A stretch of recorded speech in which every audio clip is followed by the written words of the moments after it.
Welcome to this edition of the Left Behind Game Club. This week we play through Ratchet & Clank Going Commando.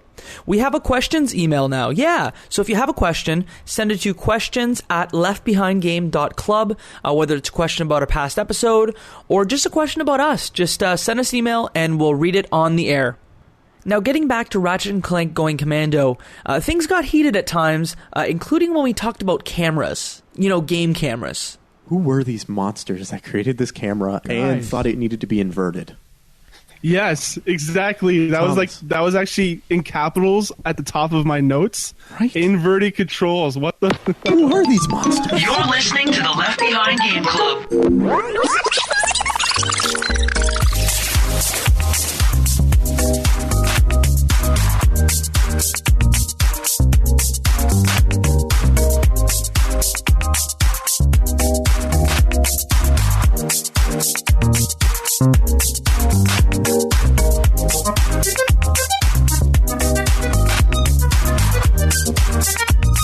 Welcome to the Left Behind Game Club, our never-ending attempt to make sure that no game is left behind. I'm your host, Jacob McCourt, and with me today, I have three friends. My first friend is to my left, Michael Ruffolo. Hello, hello. My second friend is to my right, Murtadi. How's it going, everyone? And my third friend is virtual. It's Thomas Riess from Charge Shot. Thomas, how are you? Hey, I'm good, Jacob. Thanks for having me on this show. I live inside of your computer now, so that's great. I know. We're staring at you right now. You're on the computer. You're virtual. You're held captive. You are. What's your first thing you're going to do now that you're virtual? I'm going to go through your browser history. Don't do that. Don't do that. Don't do that. No, he said mine. Yours I know, is fine. but I don't want anyone to know what you've been looking at. Thomas, we care about you. Do not do that. Thomas, before you do that, why don't you tell the good folks listening what Charge Shot is all about? So yeah, I started up Charge Shot like almost a year ago, like this February, and essentially it's a bunch of friends that I've made through YouTube and streaming on Twitch, and we all like joined together and started doing podcasting. But we started doing a little bit more than podcasting. Essentially, we have the Games Cast every week. We best friends talk about video games in the news, and we also have another show called Charged Up that Justin hosts with his Ben, and they talk about film and comic books and superheroes and whatnot. And other than that, we also do a bunch of video stuff, like covering video games and Let's Plays and whatnot. And people can find that it's chargeshot.com, right? Yep, chargeshot.com. Cool. Today, the game we're going to play is Ratchet & Clank Going Commando. And Mo, this was your pick, right? Oh, yeah. Why don't you tell us why you decided to pick this one? Okay, so like with every other game, it's kind of like comes from the gut. I played the first Ratchet & Clank, and I just remember having a pleasant experience. Lots of guns, lots of funny storylines, just a little bit of this, a little bit of that, way back on the, was it PlayStation 1 or 2? 2. Did it come out for 1 at all? No. Okay, then that must have been one of the first games I got for PlayStation 2. And I loved it so much. It was my turn to pick, and you know what? I kind of wanted to just make sure we got this game done. So I just used my pickup, and I said, hey guys, let's do it. And you guys were excited to play it, so it worked really well. Yeah, I think the original. Was excited to play it. Yeah, the original came out in 2002. It was one of the first games on, I want to say it was like the first or second year of PlayStation 2, and then Going Commando came out in 2003, 12 months after the first one. Wow. That's so funny because there's a joke in this game about see you in about a year. Oh, I do remember that. Yeah, it was great. Well, I mean, we'll get to that obviously, but I definitely remember the advertisements for this game. They had a huge marketing campaign around it with all these different little ads that highlighted a different weapon and all the different weapons in the game. It's something that's hugely stuck in my memory, and it's funny now to have played the game and see all the weapons and have them bring back memories of advertisements I saw as a kid. Now that you're saying that, I'm remembering getting EGM when I was younger, like Electronic Gaming Monthly. And did they not really focus on the Sheepinator as a weapon? They did a lot. Yeah. Yo, they did that in the TV ads for sure. Like, absolutely. Like, I would always see a dude with a gun turning someone else into a sheep. It was hilarious. And weren't they like huge, like on an actual person, or was it actually Ratchet? I feel like a person. No, it was on a person. Like they had like gigantic guns on real people, and they were like using them in the commercials. Like it was pretty great. I remember they know how, like the Sony games know how to market their games through commercials. Like couldn't agree with you more. One Crash, famously. I remember one vividly of like in someone's backyard with like a shrink ray or something like that from the game. Yes. And they ended up shrinking someone and then making them like 10 sizes too big. That and backyard wrestling ads for some reason, like backyard the game. Wrestling. Yeah.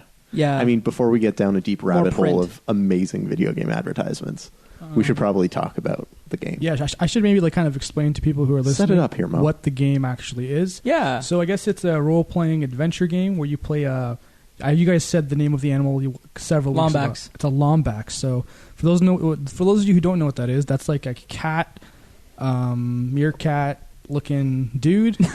And he has a little robot buddy, and what you do is you get an arsenal of weapons throughout the game that you use to take down bad guys, and you follow along a cute little story where you're just blasting away bad guys.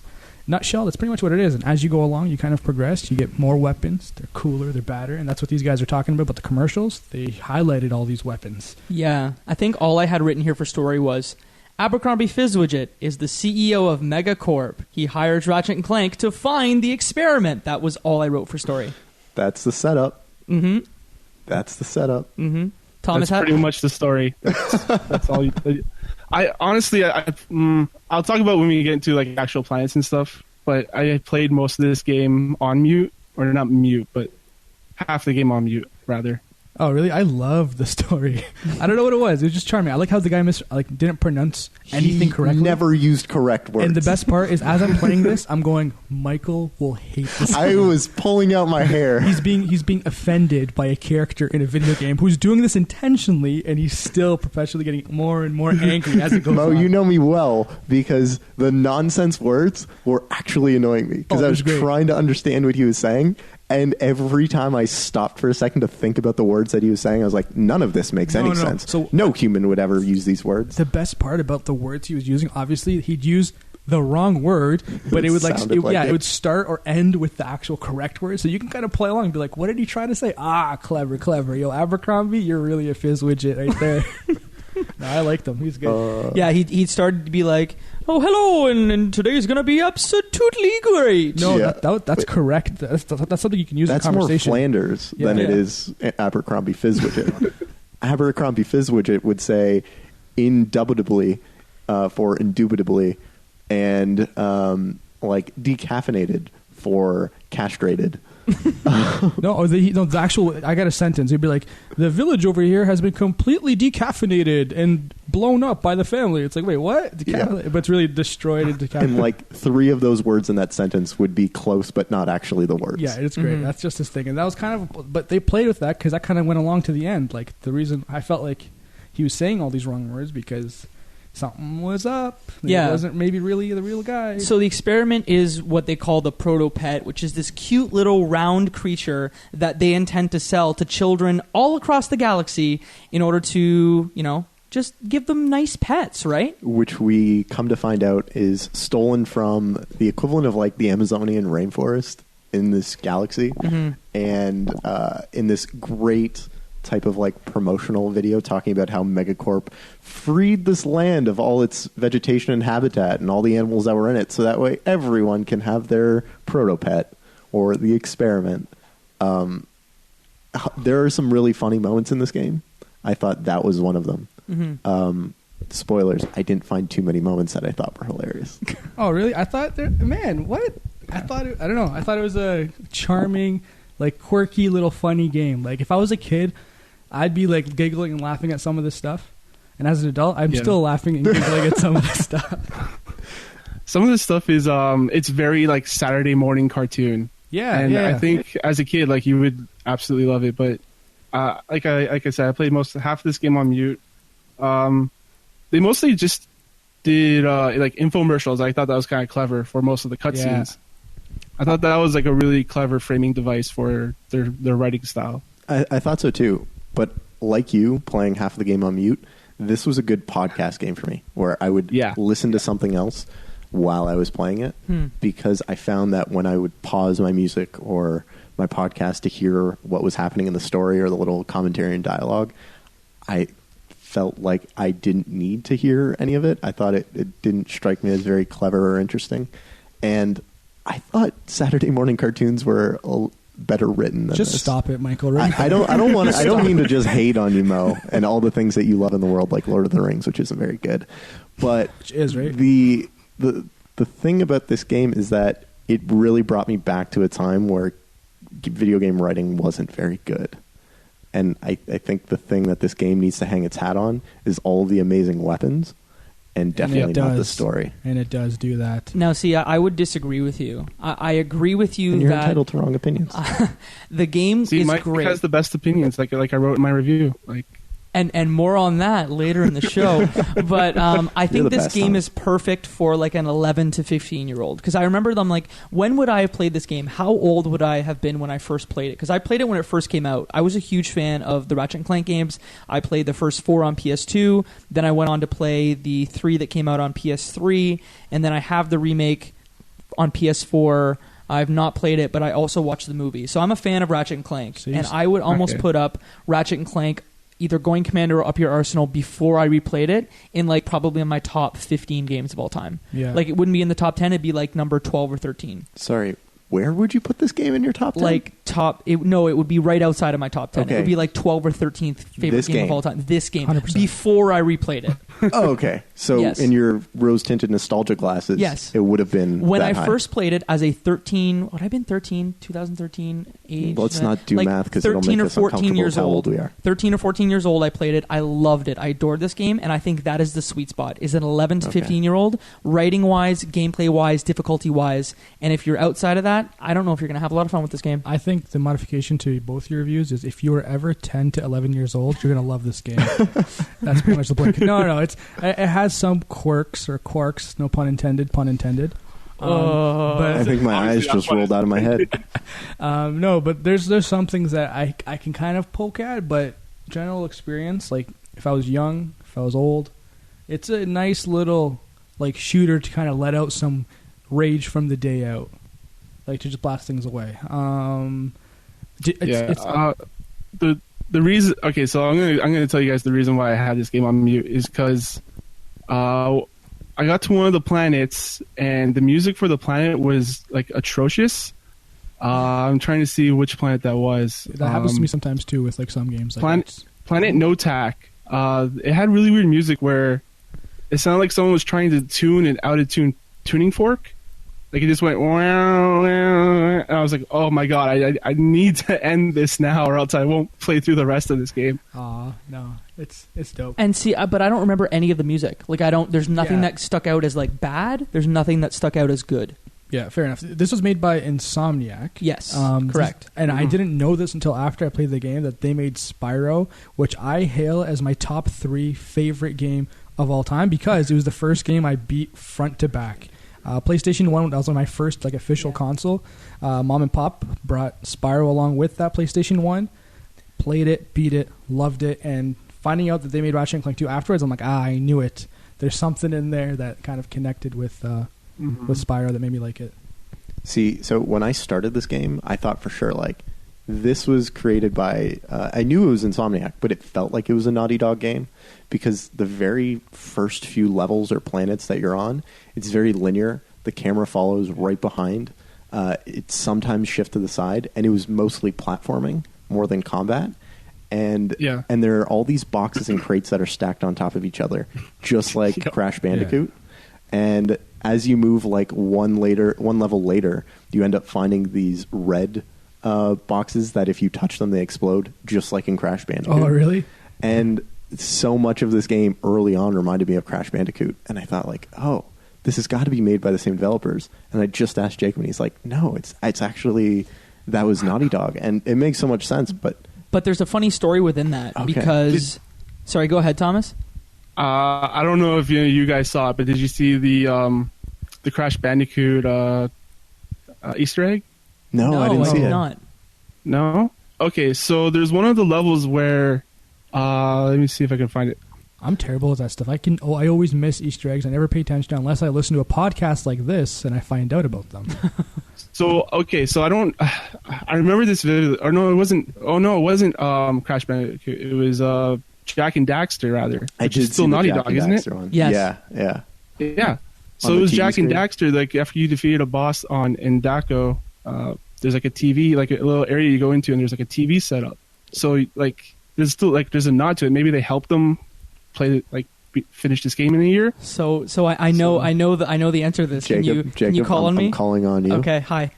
So in the early 2000s, Naughty Dog and Insomniac actually had a technology sharing agreement where they would... Makes so much sense. It does. So the engine that was developed for Naughty Dog's Jak and Daxter is what was used for Ratchet Clank Going Commando, Jak 2, and they shared like progress and information and technology between the two studios. So if you go in the credits, you'll see that Insomniac thanks Naughty Dog for use of their technology. Okay. But at the same time, each studio, it was the reason why they could develop these games so quickly. Each studio would make additions to the engine. So for Ratchet & Clank Going Commando, for example, the spherical planets, though that was not in the engine when Insomniac got it. So they actually built that from the ground up, 50,000 lines of code to get those spherical planets in the game, and shared that back with Jak, the Jak and Daxter team, Naughty Dog. Not that they did anything with that specific technology, but that is now in the engine. Cool. That makes so much sense. And that also probably explains why those early levels had a real similarity to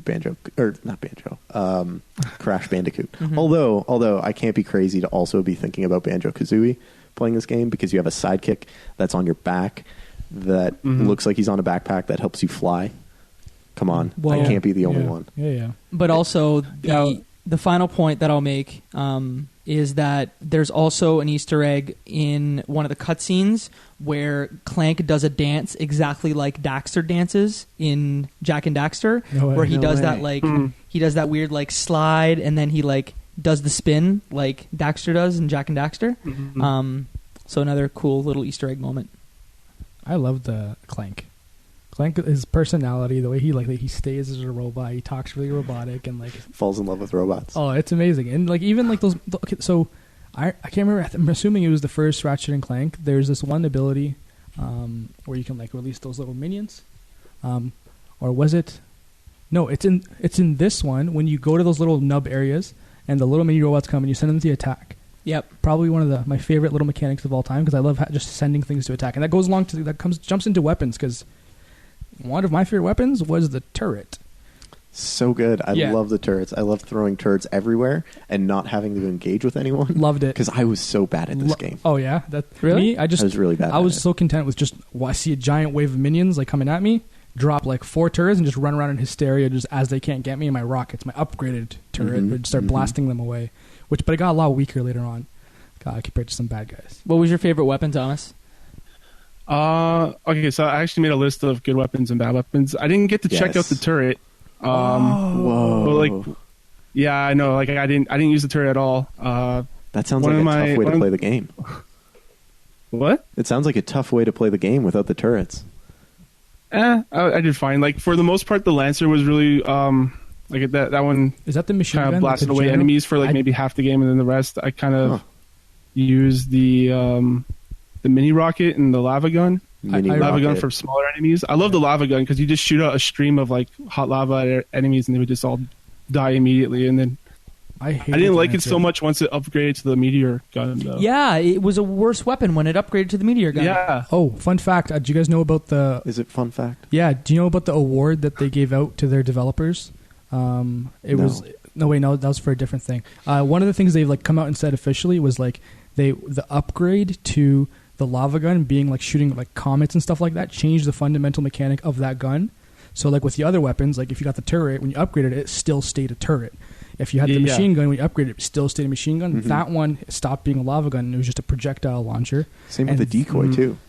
The decoy goes from being a inflatable ratchet that stands in a corner and everyone attacks to becoming a shield. Yeah. That's the thing they said, that like because it was so like negatively like reviewed and people didn't like it. I haven't played Up Your Arsenal or any other games, but I'm assuming that never happened again. Where when they upgraded a weapon, they didn't change the fundamental mechanics of that. That's interesting. Weapon. Yeah, the whole point of the lava gun was that like it has like a whole stream, so like you could spin it around really easily and it would just keep going. But with the meteor, it kept shooting out projectiles instead of a stream of. Like a stream that you could just spin around and have it attack the whole area. with the lava gun, that was probably the last gun I actually upgraded eventually because I did not like the ugliness of just shooting like a little splurt of like red. The aesthetics of it. Yeah, so that's the thing. Like one of the things I loved about the game was like how when you want to upgrade all your weapons just to see what it's going to do, just to see what it's going to do. And once you leveled one up, you're like, it was great, but I don't know if I'm going to use this unless I'm in a pinch. Like the turret was the first thing actually no, false. Different weapon, but the turret was one of the first ones I upgraded. But then as soon as I upgraded it, I rarely used it because I was trying to progress everything else. Yeah, I played the same way. My quick select wheel, which like, can we talk about an 8? It has 8 slots. 8 slots? Yeah. Come on. I think in future games, what they do is they add like multiple layers to the quick select. I'm going off memory here. I could be wrong, but I think in the PS3 games they added layers so you could flip between like 3 different wheels and have everything. Which is like, why is that not in there? Yep. I mean. Even better solution, I'm probably speaking out of ignorance too, though, is remember when you do the puzzles when you connect your gun into the thing and why can't it just be hey, we have a swinging thing instead of using your hook shot? Why can't just a bubble say now you can use your L3 button, which is just like you don't have to switch to the item to use. Exactly. It's an interaction button, which is going to now you have that feature to swing. Now you can use it by pressing L3 or whatever. I think I might blow your minds here. Why can't we use the D-pad? Oh yeah. Yeah. Like wait, that's the move. Yeah, but like you have 2 analog sticks. Yeah, I know. It blew my mind that both the D-pad and the left analog stick were to move your character. There's so many buttons that I wish we had on the controller to switch weapons, to do other things, to interact differently, to hover, to glide, to make those long jumps, and yet we're using 8 different directional pads to control a character. I thought that was just a huge oversight. Yeah, I see. It probably not even an oversight. It's probably just time. To like you can add like hotkeys, I guess, to something, but that would change the overall mechanic. Do we get rid of the spin wheel and just use those? Do we do both? Because that would be a little weird. Unless maybe you do like the activity weapons, the interaction weapons on that the would D-pad, make sense. And then weapons are in your quick wheel. Maybe that's it. But at the same time, like that's time. It's a meeting with the developers, with the designers. Does this fit our culture? Do we want to do this? Can we do it in time? Can we hit budget? It's a whole like Big Bang thing. Because in future games they did add for the swing shot where you just jump up and automatically it switches to your swing shot. And you can just hit, like, once you get close and hit the button, it goes. Really? And you never have any issues. Again, I don't know if that's the later PS2 games or the PS3 games, but I distinctly remember doing that. Because the first time I jumped for one of those swing shots, I was like, oh, this is just automatically going to go. Whatever. Hit the button. I was right in the drain. Face planted. Thomas, right in the water. I'm so interested to hear your list of good weapons and then bad weapons. There's one in my mind. I hope it gets a positive review from Thomas. Let's go. It's in your hands. All right. More likely in your list. Because keep in mind, like I didn't use all of the weapons. Yeah, there's some that I didn't get to use. The mini nuke is great. Mm-hmm. I like the pulse rifle actually. Like you're able to take out enemies farther away, and once you use it, it's a sniper rifle. Oh yeah. Pulse I didn't rifle. buy that one. Didn't use that at all. It deals like a ton of damage. I believe it. Like I was able to one shot enemies like no problem with it. Huh. Mm-hmm. Especially once it's upgraded. The mini rocket I liked. So they brought back some of the older weapons from Ratchet and Clank, the first one, and if you beat that first game, it would unlock the weapons for free. Oh, that's interesting. If you had a save for free. Oh yes, if you have a save. There's like a robot lady that said, "Hey, if you have a save, you can." I thought that they were referring to if you played this game already and did like New Game Plus, you wouldn't have to buy those weapons. Ratchet and Clank 1 would give you the weapons. That's really smart. I really like that idea. Yeah, I wish more games did that. That's a really good idea.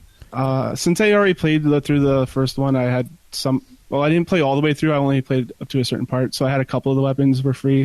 Tesla's Claw, like I used that a little bit, but that didn't really stay in once I had the lava gun. Stinky weapon, bad weapon. You didn't like the Tesla? Yeah, I did not like the Tesla coil at all. I don't think the lava gun's way better. Mm-hmm. Yeah, definitely. It fulfills the same function. Yeah, pretty much. So that's pretty much it. Like all I've really used. I didn't. Okay, I have one. Some of the because I ran out of money at the end game. Like I grinded forever to get like armor instead. This game. Yeah. But sorry, go ahead, Thomas. Sorry. Yeah, but the worst one was the spider gun. Awful. The spider glove. No, the worst weapon is the bomb. the bomb glove. Oh yeah, but that's not even a weapon. It's just a basic. Yeah, but I didn't even. Yeah, that's from the first one. Like, don't use it. Oh my god, that was the worst. I don't think I killed a single enemy with that bomb weapon. And you get 40 ammo too, right? Yeah. Mm-hmm. It was such a waste. It's going to take the whole clip to get rid of one guy. Oh my god. Yep. It was so It's not bad. very good in the first one either. Oh, see, Wait. this is the first Ratchet and Clank game I played. Are you talking about like the one of the first weapons that just the It's shot? a glove, Mo, Oh, I and thought it's you a said little I bomb. thought you said the bomb and then gun. you throw bombs Yeah, at people, but you throw them like maybe 4 feet in front of you, so you can't get any. You can't yeah. get anyone from like Yeah. any reasonable distance. And if they're that close in front of you already, you're being chomped, or Yeah. you're being shot, or you're being viciously attacked. This is a fun question to ask because I didn't ask this off the top. What is your experience with the Ratchet and Clank series, and also how did you play this game, like system-wise? So I'll start and just say, I already said I played all the Ratchet and Clank movie games. I've seen the movie. I just haven't played the You're a super PSP. fan. I'm a super fan. I didn't play the PSP games like Secret Agent Clank, like the other Ratchets that were made for PSP, and I didn't play the weird like off branches. So like All for One, which was a like third-person group-based. I didn't play that one, but I played most of them. So Mo, what's your experience with the series and what'd you play it on? I played it on a PS3. Sorry, like I have a hardware emulation PS3, one of those good ones. So I played it on The that. OG PS3. The OG PS3. Oh, I played it on emulator. That's my favorite. I have played the first Ratchet and Clank. That's why I kind of recommended this game. And this one was just regular D-pad controller, similar to a classic PS2. Thomas, how did you play it? So I bought the Ratchet and Clank, like I think is the remaster or just the repackage of Right. it on the PlayStation 3. I bought that a long time ago, and I haven't really played through them. I played the first one, and I was like, I don't know if I'll play through all of these. So I played on that. I played the second one, and PlayStation 3. I played the Tools of Destruction. I really like Tools of Destruction, but I don't know if I'll go back to that one now after playing the second one. See, I've never played a Ratchet and Clank game before. I knew a lot about them because, you know, they're an ever-present Sony first/third-party exclusive. And so this was the first time playing it. The thing that I knew to expect coming into it was that it had a bunch of weapons. And I played this on the HD remaster on the PS3 that they did. So I thought it looked fine. Yeah. But I was generally disappointed with it, and I was not very good at the game. I played it mostly by collecting the weapons that I got early on and trying to upgrade them to be as powerful as they could. And then as soon as I upgraded a weapon, I would switch to a new weapon to try and upgrade that as quickly as possible. Beautiful. Yeah. It was like a min-max strategy of sorts. So I tried to get the most powerful weapons I could with the least amount of bolts spent. Yeah. But I think I was just bad at this game because watching videos of people playing on YouTube and seeing them do these strafing and jumping over bullets. Yeah. That is the furthest of how I played this game. Oh, Really? man. I was really? not good at... I did not learn how to control Just until strafe, the very jump, end. blast away. Yeah, here's an interesting question because I knew strafing from the first game. They don't say use Never. R2 to strafe. Never. At all. I think I learned that I don't know if it was a tooltip or if I just looked in the menu and I saw like the option to do it, and so like I started doing it, and then I kind of had to teach myself how to do the strafe jump because the jump doesn't come like intuitively. Well, Like I realized I would do it sometimes. I wonder if I could just like do it like a dodge roll, and so I just hold to the left and press X, and you would do the flip, and I'm like, oh, I can do it 4 ways. yeah, see, like, I don't know, me, like, I just, as soon as I jumped into the game, that's pretty much all I did. Just, I don't know if I picked it up from another game or if it was, like, just familiar from playing the first one or what it was, but moving around, jumping around was pretty natural. I want to get back to weapons. Can I just make one comment? I don't know Sure, how we need you to get got back. through this game without the circle strafe jump. Like, that is how you yeah. play Let me this tell game. you, it was a long grind. It was not fun. I didn't enjoy my time with it. I hate to be the negative Nancy, but I felt that there were things that the game expected you or needed you to know to get further into it. but earlier in the game, they don't make you go through gates and checks to make sure that you've learned the skills that they want you to learn. So it's really funny because I thought coming into this, I was going to be the one like poo-pooing your party. I was like, like I don't want to. There's always Michael. Thomas and I think we think we've got some solidarity here. I don't think this game holds up. Yeah. Go ahead, Mo. Sorry. No, yeah. So talking about like instructions and kind of like babying you through the game. Babying you through the game. I said it just to get you going. No, just in general. Like for me, when I can't remember what it was, but it was like whenever you got a new weapon or a new, like, let's say for example, it was like the glider or something like that. Mm-hmm. It would just quickly tell you, hey, press X on this area or do this, like L1. Oh, it's like this the double jump with Ratchet on your back. Like press L1 and X to jump up higher. They say it once, and me, I have a habit of just clicking away through like instructions, and if you click away, you can't find that anywhere. Exactly. Yeah, but I didn't learn that. Sorry, go ahead. I found that crouch jump like didn't really help at all. It was just the same height as a double jump. Same. Yeah. I think that was just used to help you get longer jumps, like further distances, gaps that were too far. L1X, yeah. The straight jump that was fine, but like the actual like crouch and then jump up, like it was the same as a double jump. I didn't really understand. See, I got to the end of the game, and I needed to do that little glide jump where Clank on your back pulls out his propellers and gives you a little bit more boost. Mm-hmm. You need that to finish the game. But I got up until that point. I think it was like the last level and had not used it up until then. What? Let me tell you, this was a tough game for me to get through. In the words of Michael Ruffolo, why are you playing this game on hard?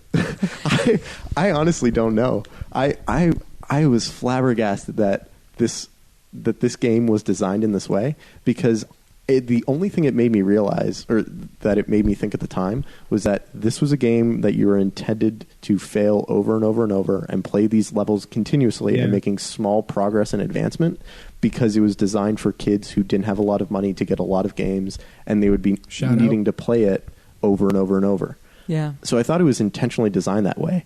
And then I watched people play it on YouTube, and I realized it looks like poetry. The way that they're jumping over bullets, they're dodging things. It plays like poetry. They're using the right weapons at the right time.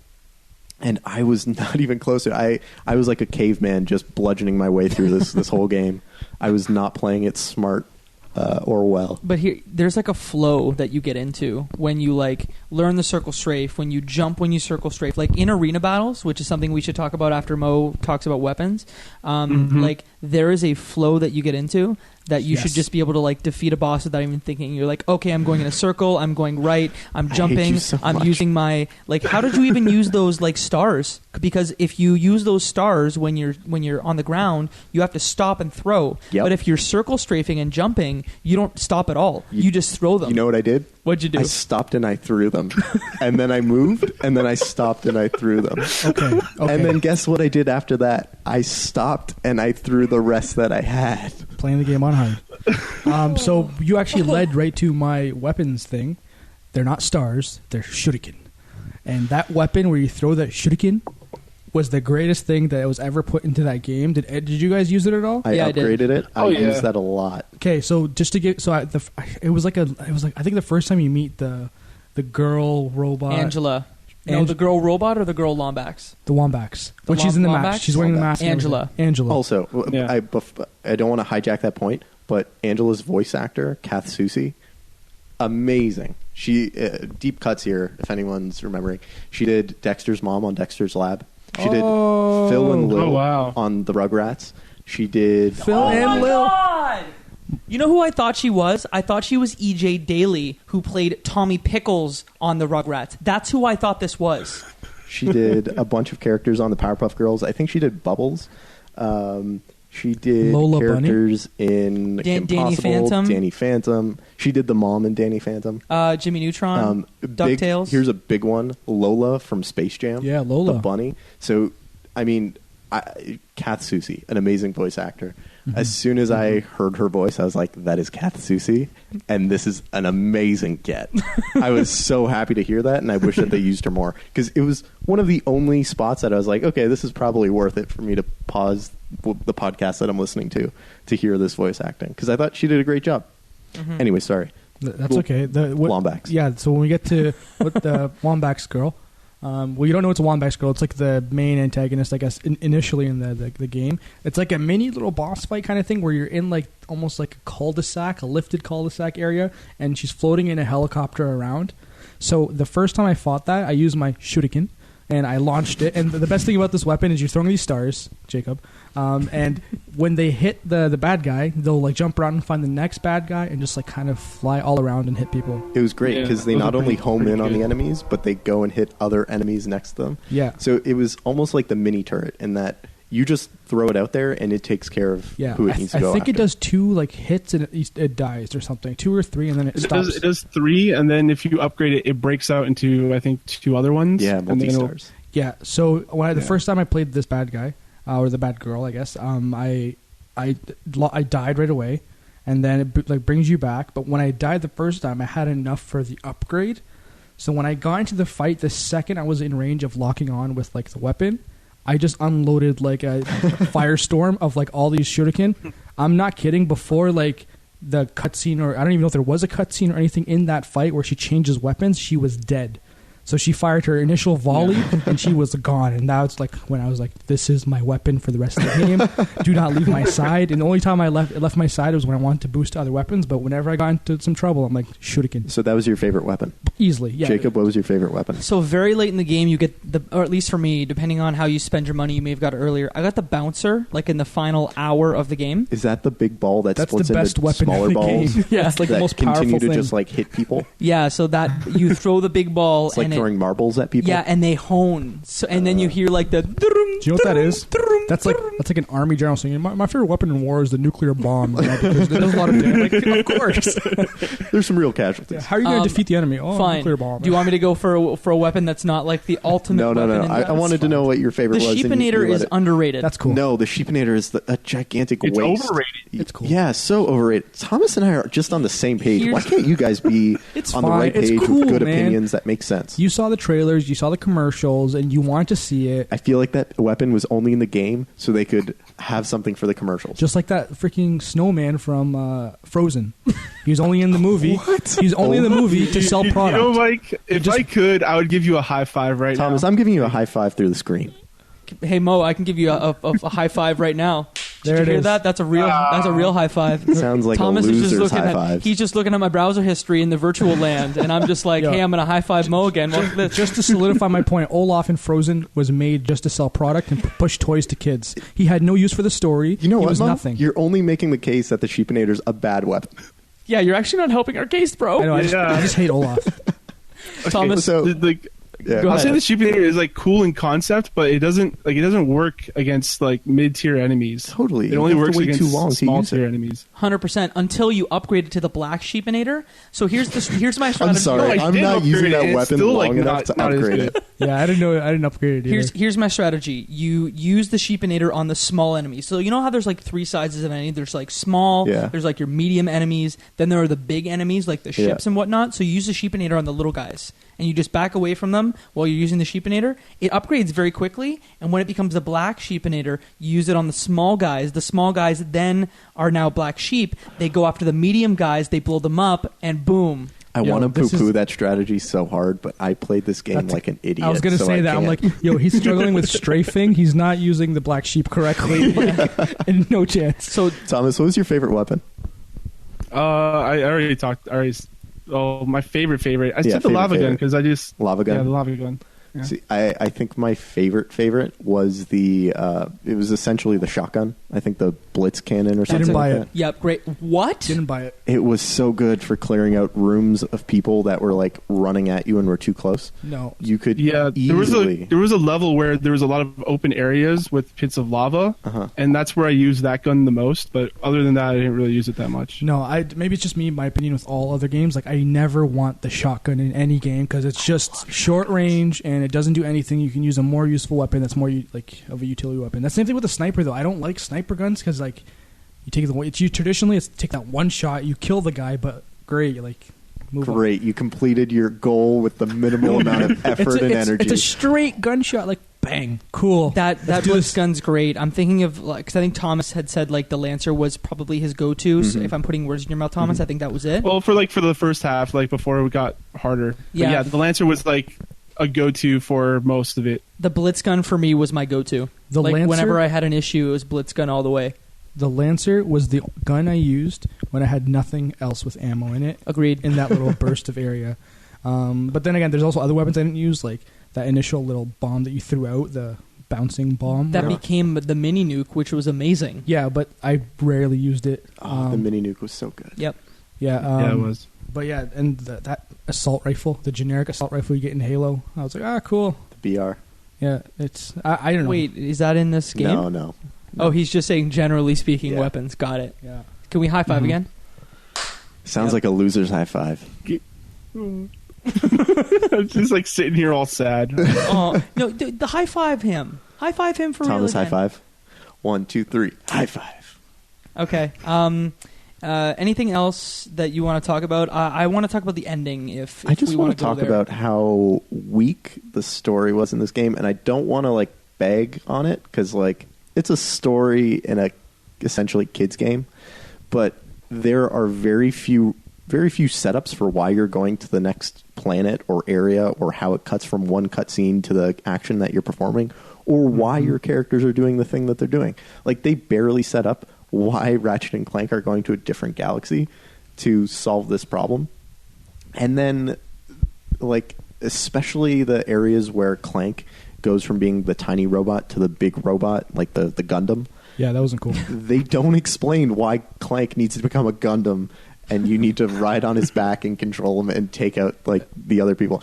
And I know I'm being, like, super weird and nitpicky, like trying to look for character motivations and why I'm doing the thing I'm doing. Yeah. But there was so much in this game just play that the felt game. like, okay, now I'm just having a space battle, and the space battle's done, and I'm going from the space battle to fighting on the moon, and somehow on the moon, with like this very small moon, they've decided to build a whole city, and then they just unleash a mothership and another like Gundam on this tiny planet that we're going to have a big fight on.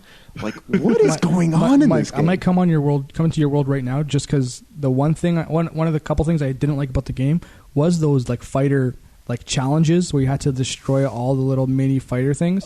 Brutal. Space battles. Yeah. I struggled. I died so many times because I didn't know how to dodge. There was no explanation really, or maybe there was and I missed it.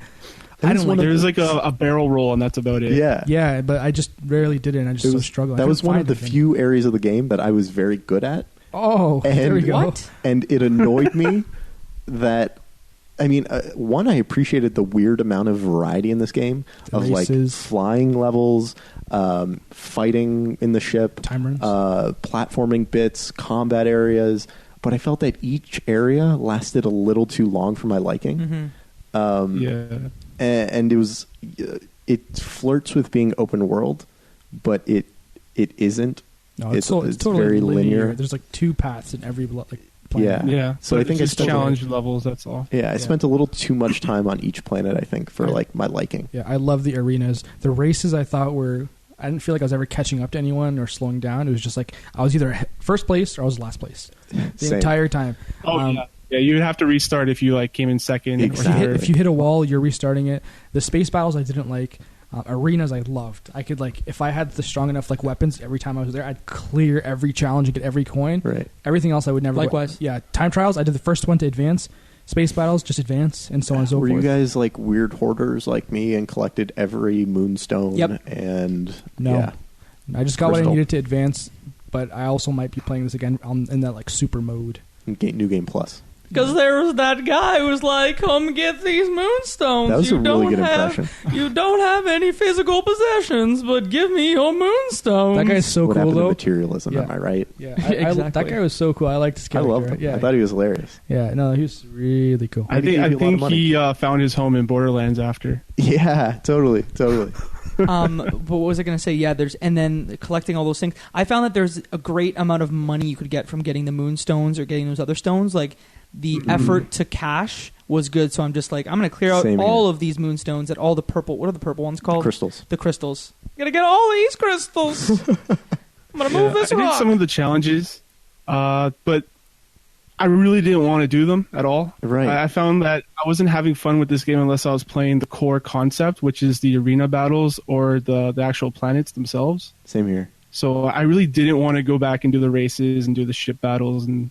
whatnot, because it just wasn't as much fun as mowing down a bunch of tiny enemies with your vast arsenal. Right? Yeah, the core of the game is very good, and I think that's why the Yeah. arena battles are so great. But like you said, like races, which like just made me want to go play Jack X Combat Racing. Maybe you want to go play Star Wars Pod Racers again. No, I didn't. I love this game, but it didn't make me want to play anything. I didn't even want to play the game when I was doing these races, and I love the game. It got to the point where I'm like, okay, I need to like take a break, walk, take the dog out for a walk or something, because like this is my fourth try and I keep dying. Yeah, but yeah, no.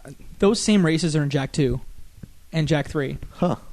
I feel. I've never played one of those games either. What? I Did I played the stutter? first one. It's much more of a Banjo-Kazooie type. Huh. Yeah, it's very Banjo-Kazooie-esque, the first one. My last negative comment. The second one's just GTA. Yeah. My last negative comment about the game, because it was an amazing game, but I have to be completely objective and let you know my opinions. When you die, did any of you guys jump way too far back than you really wanted to? Yes. I appreciate the fact that they're very good at letting you know when you hit a checkpoint, but there were some sections that were way too long until you hit that checkpoint. And that's like, I feel like it's another dev thing where it's like they had one checkpoint where they'll reload you and they don't want to keep the amount of resources in a memory card. I hit a point where when I would die too many times before hitting a checkpoint, I would start ignoring the enemies and just run past them until I hit a checkpoint. And then I was like, okay, now that I made it here, I will go back. I will clean them up. I will get all of the bolts. And if I die, I move ahead and I don't move back.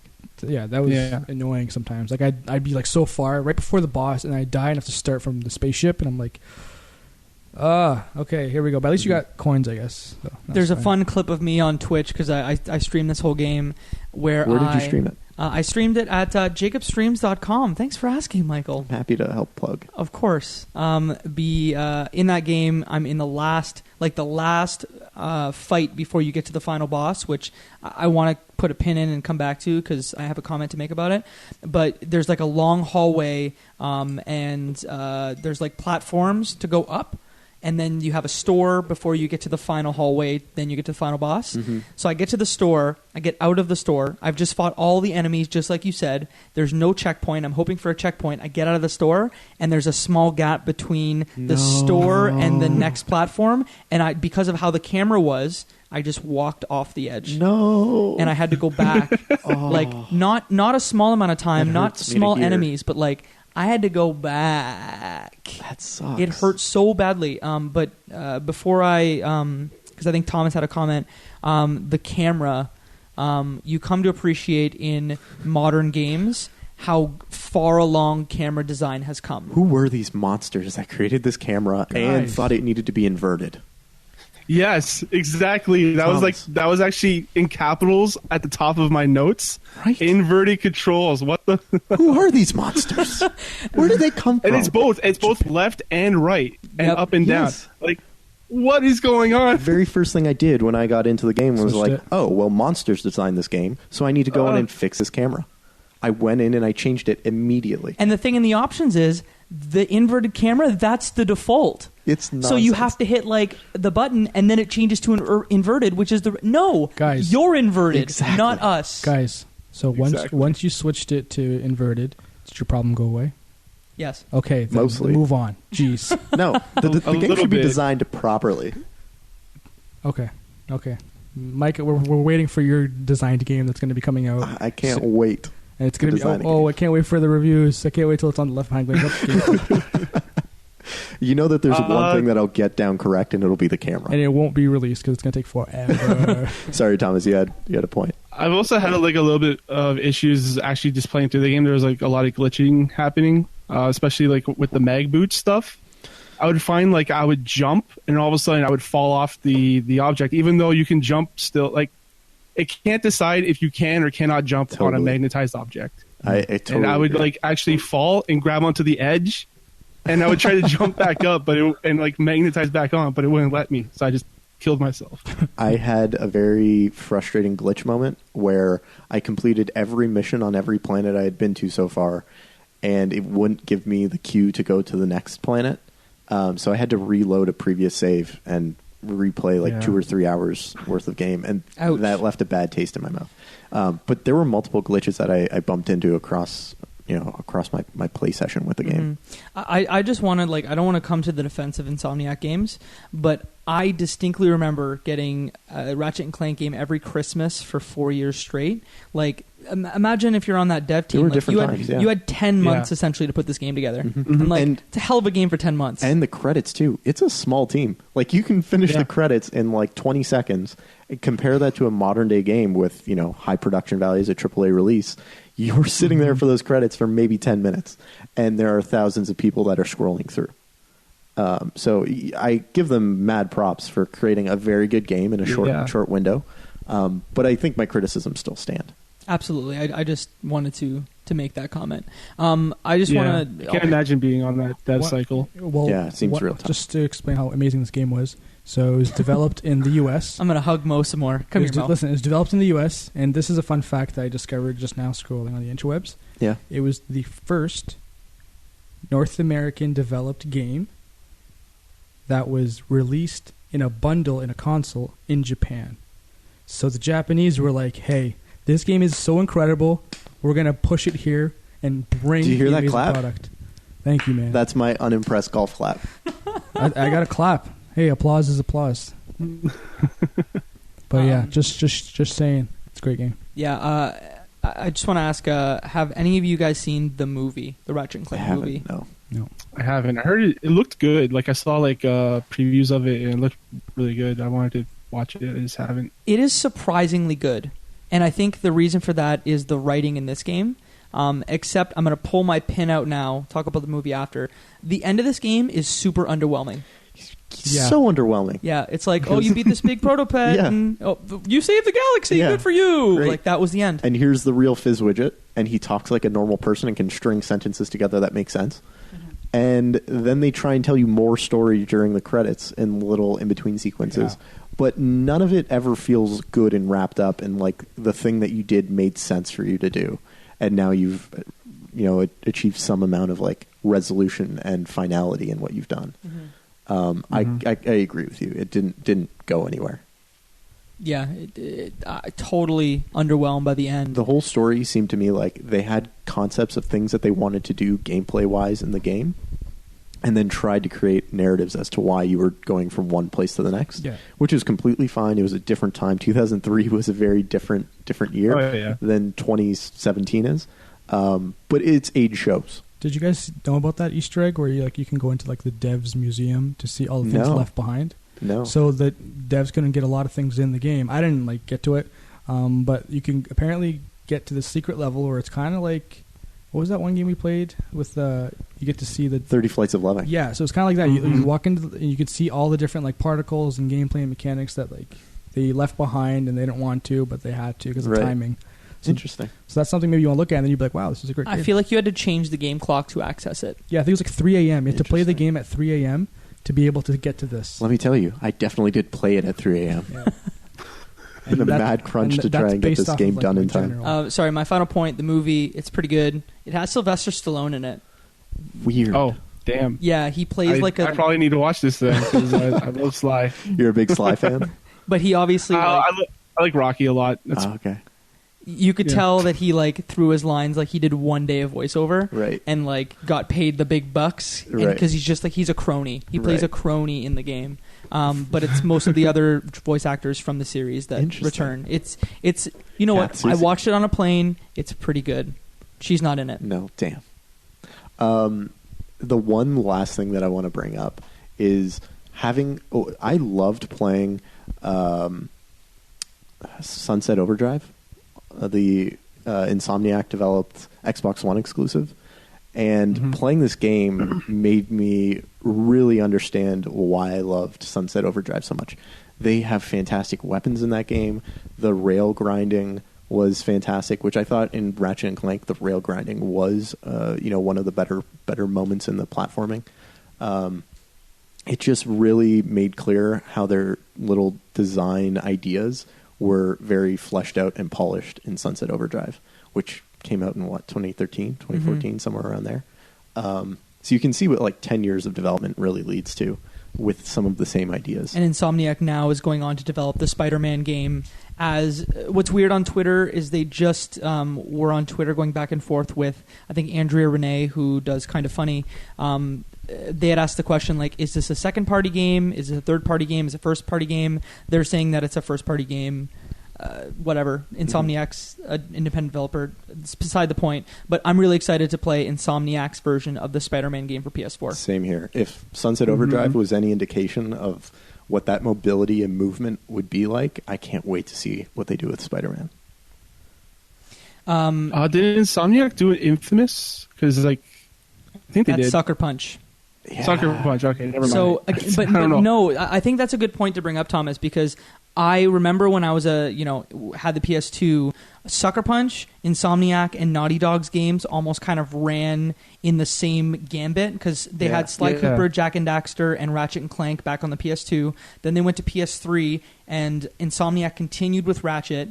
They put out a trilogy there. But then Infamous was done by Sucker Punch. They did Infamous 1, 2, and then Last Light on PS4, right. which was a launch title. Mm-hmm. And then after that, Naughty Dog went on to do... What did they do after Jak and Daxter, the trilogy Uncharted. there? Uncharted. There you go. Wow, why did I forget that? How could you forget Uncharted? I was pretty good there, but yeah. So they go on. Yeah, you're pretty good. They make good games. They do make good games. Yeah. Thomas, do you have any more points you want to bring up about Ratchet and Clank Going Commando? I wanted to point out something really cool in this game. If you use the sniper rifle and you not snipe, but you zoom in on enemies, if there's two of them hanging out, they do a fist bump. What? That's awesome. I like those little details that they sneak in ways that you probably or maybe won't see. I like those little... Very few people are going to see this, but I saw it. Yeah. It makes you feel a little special. And I wish I would have bought that sniper rifle now and tried that. Because that sounds like a ton of fun. It's a good weapon. So if you end up playing this game, definitely buy that sniper rifle. I'm never playing this game again. I just need to make that clear. If you're a reasonable, rational individual who appreciates good games, then you won't play this game. Then you're going to be playing this game and buying a sniper rifle and seeing the fist bump. But listen, there's a new game plus option. Like, don't you want to just go through the game again and play it again the right way? Hear me out. You can buy upgrades to the weapons so you can upgrade your weapons further. Mike, just listen. Just like how you're going to show me how to play Hearthstone, I'll show you how to play Ratchet and Clank. Okay. If you want to show me how to play this not like a caveman, just bashing my head through the walls. It'll be art. Okay. It'll be a ballet. Okay. It'll be a dance. I look forward to your tutelage. Yes.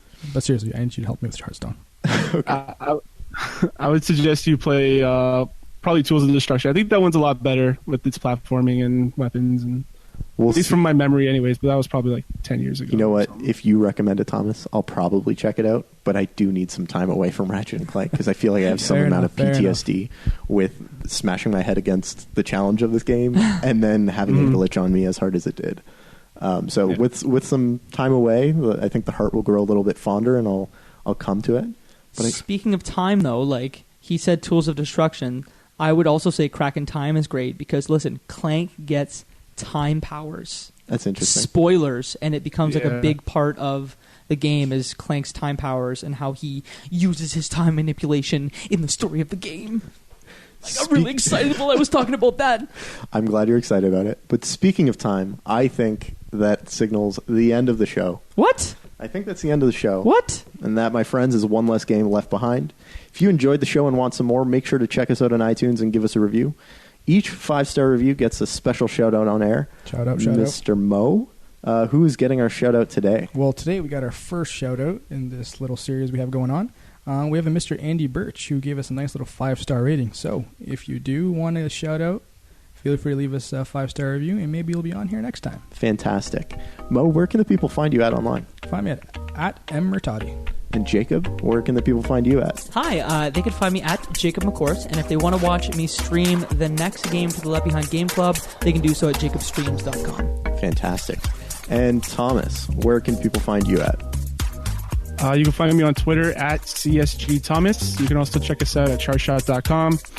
Our podcasts are more of a weekly show. We cover the news and cover what games we're playing, and we read emails on the air if we get emails. We kind of take inspiration from Kind of Funny and Giant Bomb and kind of entertain you while providing you information. That's awesome. And if you want to send us some email, You can email us at questions@leftbehindgameclub.com.